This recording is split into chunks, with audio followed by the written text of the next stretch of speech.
So look, I like vocals, like very much. I was that girl in the back of the studio behind the guys. They knew all the tech.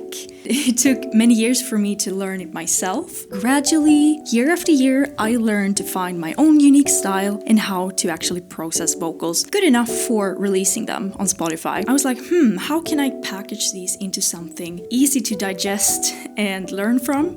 So here they are, my 10 best tips for producing vocals in your home studio. I am Amanda, the Ambience music producer. Before we get into the 10 tips, make sure to subscribe to my YouTube channel so that you can develop as a music producer and musician. Why don't we start with number 1?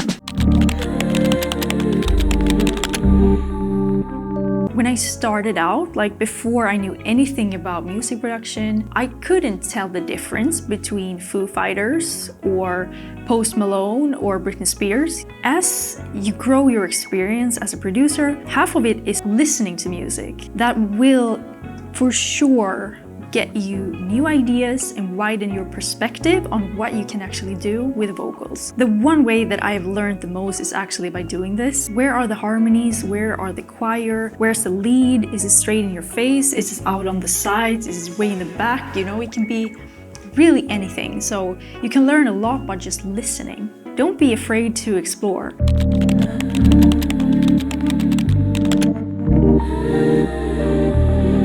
To be able to capture amazing, beautiful vocals, you're gonna need to invest in some kind of microphone. I do recommend a condenser microphone. I'm not gonna get into depth like what kind of microphone you're gonna buy. If you want to know more about that, I have an entire video dedicated to this topic here. The reason why you want to own a condenser microphone is because they are really, really good at capturing the whole spectrum of your voice. And there's just something that a dynamic microphone cannot do. If it's not captured in a clear and beautiful way from the beginning, like it's really hard to work with in post. To have a good microphone will do half of the job done. The thing that you get in the raw recording, that is the magic. One of the most important investments. Number 2.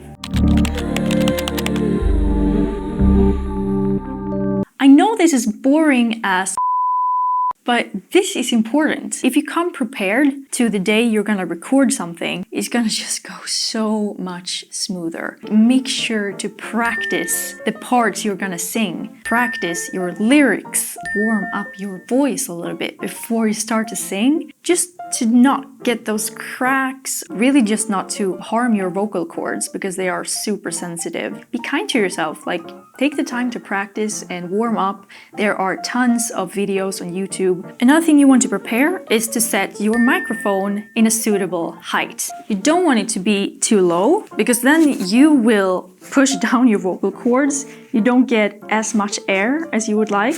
Always a little bit above so you can like open up your chest, get more air, open up the project in your DAW, prepare the tracks that you're gonna record. Make sure to set your recording levels in a suitable way. This is very much the way that I prefer and many others. You don't want it to be too low so that when you push up the volume you get noise, or too high so you get the distortion. So somewhere in between is good and you're good to go.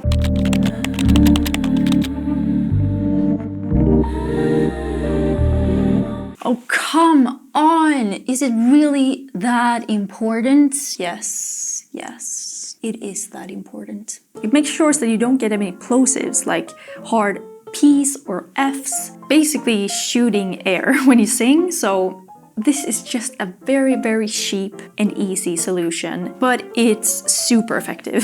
It makes a huge difference.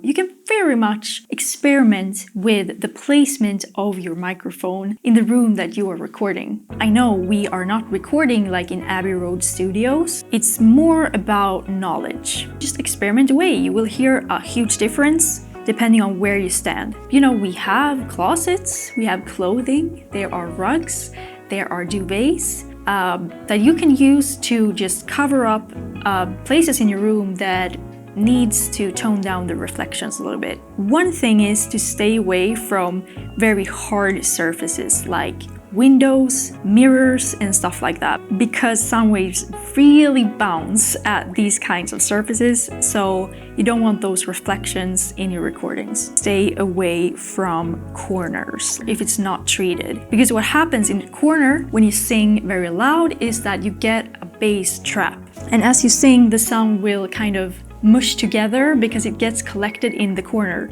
Experiment with it. Find your spot that works for your voice and your microphone.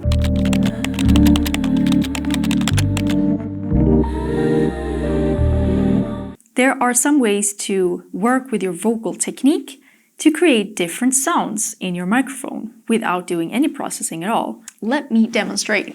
If I were to record now this voice, you're gonna hear that it's gonna pick up a lot of bass frequencies, and it's going to sound a little more deep and rich and full compared to if I back off now and I talk back here. It's gonna sound a lot more thin, like you cut out the bass in the voice by standing back here, and that is a proximity effect.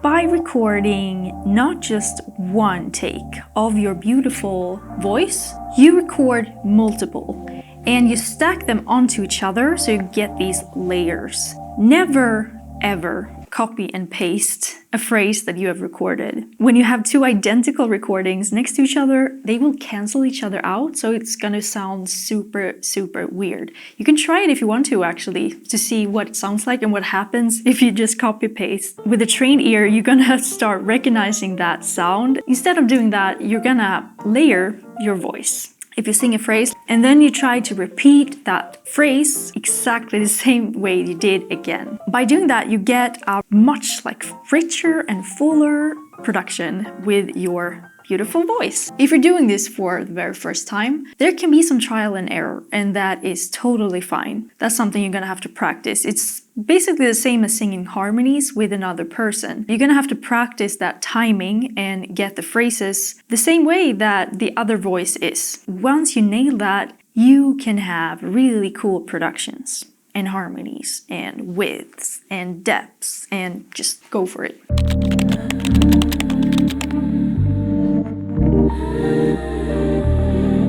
Okay, look, I use pitch correction basically all the time, in all of my productions at least, except from my live looping performances. And it's not because it's supposed to wipe out all of the natural dynamics in your voice, only to just pitch it, a little bit, just lands beautifully, This is not for everyone. For some artists or, even genres, pitch correction is not even allowed. It's supposed to be dirty and personal and weird and stuff, and that's totally fine. And then there's the absolute opposite and super auto-tune, because it's part of the song, It's kind of more like an instrument then. But if you're like me, you want to use pitch correction, but you don't really want to notice it, you just want it to pitch it a little bit. Just be very careful with it, and if you think it's a little bit too much, it probably is, and you can turn it down a little bit. Without EQ and compression, I wouldn't be able to finish one track. It's the foundation of any song and of any vocal production. If you can master those two, you will come a very long way, I promise you. So try to focus on learning these two tools. They will help you in everything that you will ever do in music production. Try to get really nerdy, learn how do they work? Why should I attenuate these frequencies and where? Learn that stuff, and then you can go experiment in your unique voice. If you would like to learn more about how I use the EQ in my voice, go check out this video right here when I mix and process raw vocals into a full production.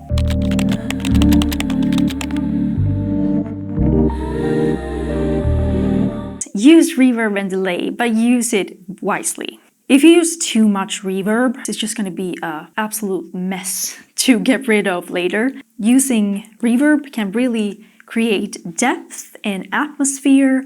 Just make sure to cut it out on places where it doesn't have to be. I would say the delay is so good for adding thickness to the vocals, and also to create something exciting, thrilling, cool transitions and stuff like that, professional vocal production would definitely use these somehow. If you have any questions about recording vocals, processing vocals, or anything, just hit the comment section down below and we can discuss it. The Ambience family is a very, very friendly and nerdy community, so just hit it and we can talk about vocals. YouTube thinks that you should watch this because it would be most interesting for you, so voila!